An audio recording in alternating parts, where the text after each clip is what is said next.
Delhi liquor policy కేసుకు సంబంధించి CBI కేసుపై రౌస్ అవెన్యూ కోర్టులో విచారణ వాయిదా పడింది. కవిత సహా ఇతర నిందితులపై సిబిఐ దాఖలు చేసినటువంటి ఛార్జ్షీట్ పై విచారణ జరిగింది. సిబిఐ ఛార్జ్షీట్ స్క్రూటినీ చేయాల్సి ఉందంటూ నిందితుల తరపున లాయర్లు వాదనలు వినిపించారు. ఛార్జ్షీట్లో పేపర్లకు ఒకవైపు మాత్రమే పేజీ నంబర్లు ఉన్నాయన్న లాయర్లు వాదనలు వినిపించేందుకు ఇబ్బందికరంగా ఉంటుందంటూ చెప్పారు. పేజీ నంబర్లను సరిచేసి నిందితుల తరపున న్యాయవాదులకు ఇస్తామంటూ సిబిఐ తెలిపింది. ఈ నెల 14 వరకు పేజినేషన్ సరిచేస్తామంటూ కూడా కోర్టుకు తెలిపారు సిబిఐ అధికారులు. ఈ నెల 16, 17న నిందితుల తరపున లాయర్లు ఛార్జ్షీట్ను చెక్ చేసుకోవాలంటూ కోర్టు తెలిపింది. తదుపరి విచారణ ఈ నెల 21కి వాయిదా వేసినట్లుగా ట్రయల్ కోర్టు తెలియజేసింది.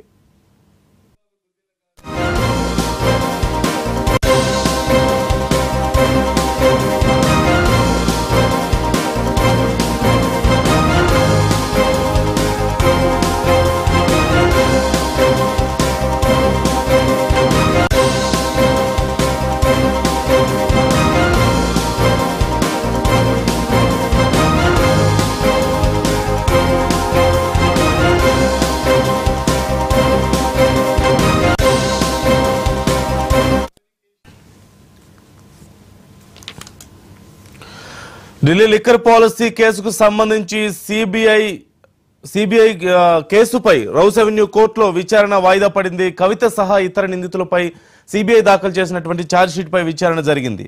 సిబిఐ ఛార్జ్షీట్ స్క్రూటినీ చేయాల్సి ఉందంటూ నిందితుల తరపున లాయర్లు అన్నారు. ఛార్జ్షీట్లో పేపర్లకు ఒకవైపు మాత్రమే పేజీ నంబర్లు ఉన్నాయంటూ లాయర్లు తెలిపారు. ఈ నేపథ్యంలో వాదనలు వినిపించేందుకు ఇబ్బందికరంగా ఉందంటూ న్యాయవాదులు తెలియజేశారు. పేజీ నంబర్లను సరిచేసి నిందితుల తరపున న్యాయవాదులకు ఇస్తామంటూ కూడా సిబిఐ తెలిపింది. ఈ నెల 14 వరకు ఈ పేజీ నంబర్లకు సంబంధించి ఇతర అంశాలకు సంబంధించి సరిచేస్తామంటూ కోర్టుకి సిబిఐ తెలియజేసింది. ఈ నెల 16, 17న నిందితుల తరపున లాయర్లు ఛార్జ్షీట్ను చెక్ చేసుకోవాలంటూ కోర్టు తెలిపింది. తదుపరి విచారణ ఈ నెల 21కి ట్రయల్ కోర్టు వాయిదా వేసింది.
Communication